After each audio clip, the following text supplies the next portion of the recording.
Good morning students.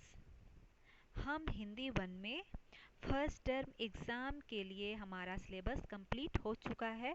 जो हमारा chapter है फर्स्ट टर्म एग्ज़ाम के लिए चैप्टर 1 to 7।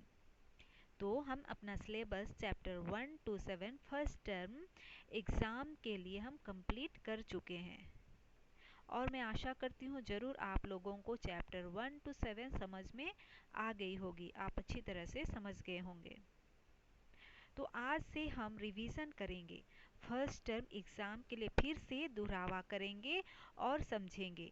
तो हम सबसे पहले आज चैप्टर 1 भाषा, व्याकरण एवं बोली, जो हमारा फर्स्ट चैप्टर है हिंदी वन में भाषा, व्याकरण एवं बोली, जिसमें आज हम फिर से भाषा के बारे में पढ़ेंगे और भाषा के बारे में फिर से समझेंगे। तो चलिए अब हम पाठ की शुरुआत करते हैं और भाषा के बारे में दोहरावा करते हैं और फिर से हम चैप्टर समझते हैं। तो भाषा के बारे में हम आज फिर से विस्तार से पढ़कर जानेंगे और समझेंगे और भाषा के कितने भाग हैं ये भी हम समझेंगे। तो हम आगे विस्तार से भाषा के बारे में जानेंगे। पाठ्य पुस्तक के अनुसार भाषा के बारे में जानेंगे। भाषा हम अपने भावों तथा विचारों को प्रकट करते हैं। इन्हें प्रकट करने के अनेक साधन हमारे पास हैं, जैसे विभिन्न प्रकार के संकेत, अस्पष्ट ध्वनियाँ एवं स्पष्ट ध्वनियों द्वारा शब्दों का आदान प्रदान। संकेत के रूप में हमारे पास विभिन्न साधन हैं, जैसे प्रस्तुत चित्र में हम देख सकते हैं कि ट्रैफिक पुलिस अपने हाथों के इशारों से लाल बत्ती चौराहों पर गाड़ियों को रोक रहा है। यानी कि लाल बत्ती मतलब बत्ती के जरिए हम जानते हैं कि लाल रंग या हरा रंग, लाल रंग किसका है, प्रतीक है कि गाड़ी को रुकना है। तो ट्रैफिक पुलिस अपने हाथों से इशारा करता है, वह रुकने के लिए इशारा करता है और जाने के लिए इशारा करता है। तो यह भी एक सांकेतिक भाषा है। बस हम मुंह से बोलकर भाषा नहीं बोलते हैं, हम भाषा को अनेक प्रकार से बोल सकते हैं।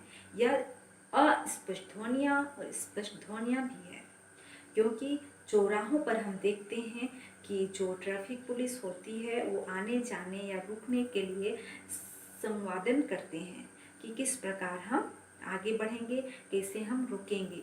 तो वो एक साइन के माध्यम से, एक संकेत के माध्यम से हम जानते हैं। यह भी एक अलग प्रकार की भाषा है। बस का परिचालक अपनी सीटी या मुंह से अलग अलग प्रकार की आवाज़ें निकालकर बस को चलने एवं रुकने का निर्देश देता है। जब हम बस में जाते हैं तो देखते हैं कि जो परिचालक है वह सीटी बजाता है, तो उसका हम समझते हैं कि किसी को वहाँ कहीं रुकना है। फिर वो सीटी बजाता है तो ड्राइवर को पता होता है कि अब गाड़ी को छोड़ने का समय है। तो इस प्रकार यह भी एक सांकेतिक भाषा कहलाएगी। यह अस्पष्ट, स्पष्ट या ध्वनि, अलग अलग प्रकार की, विभिन्न प्रकार की ये अलग अलग भाषा, यानी कि ये अलग प्रकार की भाषा सांकेतिक भाषा कहलाएंगी। ये सांकेतिक भाषा है। गूंगा व्यक्ति अपने भावों या विचारों को अनेक प्रकार से संकेतों में अस्पष्ट ध्वनियों द्वारा प्रकट करता है।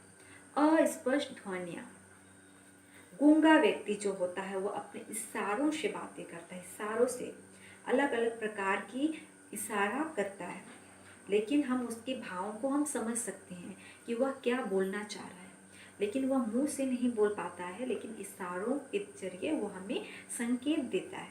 तो यह एक सांकेतिक भाषा कहलाएगा। अर्थात यह अस्पष्ट ध्वनियाँ हैं, अस्पष्ट ध्वनियाँ, क्योंकि इसमें ध्वनि नहीं निकलती है।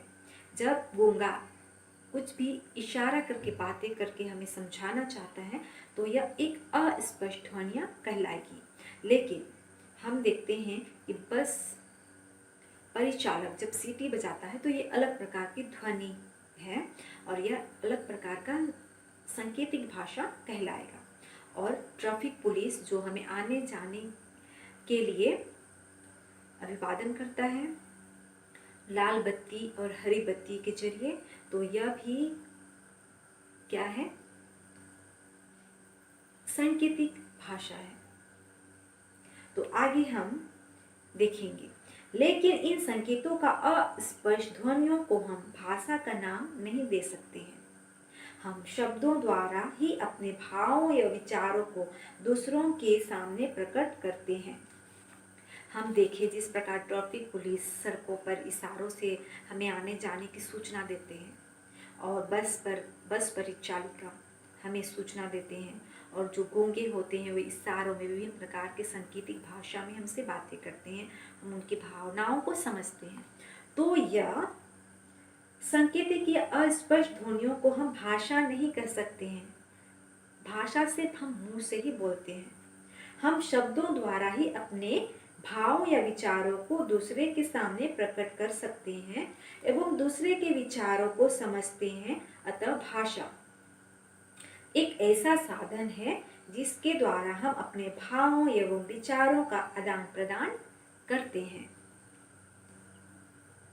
तो हमें समझ में आ गई होगी कि भाषा सिर्फ हम अपने मुंह से जो बोलकर दूसरों तक पहुंचाते हैं, दूसरों की भावनाओं को हम समझते हैं, तो उन्हें ही हम भाषा कहते हैं।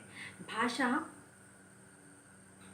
सांकेतिक भाषा जो साइन है, तो ये है ट्रैफिक पुलिस या अलग अलग ध्वनियाँ, अस्पष्ट ध्वनियाँ, जो ध्वनियाँ निकलती है वह सांकेतिक भाषा है। यह भाषा नहीं कहलाएगी। हमारे देश में अनेक प्रकार की भाषाएं बोली जाती है। कुछ प्रमुख प्रचलित भाषाएं हिंदी, तेलुगु, गुजराती, भोजपुरी, पंजाबी, तमिल, मलयालम आदि। विश्व के अनेक भागों में भी अलग अलग प्रकार की भाषाएं बोली जाती है, जैसे चीनी, अंग्रेजी, फ्रेंच, जर्मन, संस्कृत, फारसी, उर्दू आदि। जब भाषाओं के बारे में आया तो भाषा हमें पता है कि भाषा हमें बोलना अति आवश्यक है। हम अपने विचारों को दूसरों तक पहुंचा सके और दूसरों की भावनाओं को हम समझ सके, इसलिए भाषा हमें बोलना आवश्यक है। तो हमारे भारत देश में ही नहीं, विश्व में भी एक ही भाषा का प्रयोग नहीं किया जाता है। क्यों? क्योंकि हमें भाषा बोलना अति आवश्यक है कि हम सब समझ सके, दूसरों की भावनाओं को समझ सके और अपनी भावनाओं को दूसरों तक पहुंचा सके। इसीलिए अनेक प्रकार की भाषाएं बोली जाती है। हमारे भारत देश में अनेक प्रकार की भाषाएं हैं। इतना ही नहीं, पूरे विश्व में अलग प्रकार की भाषाएं हैं।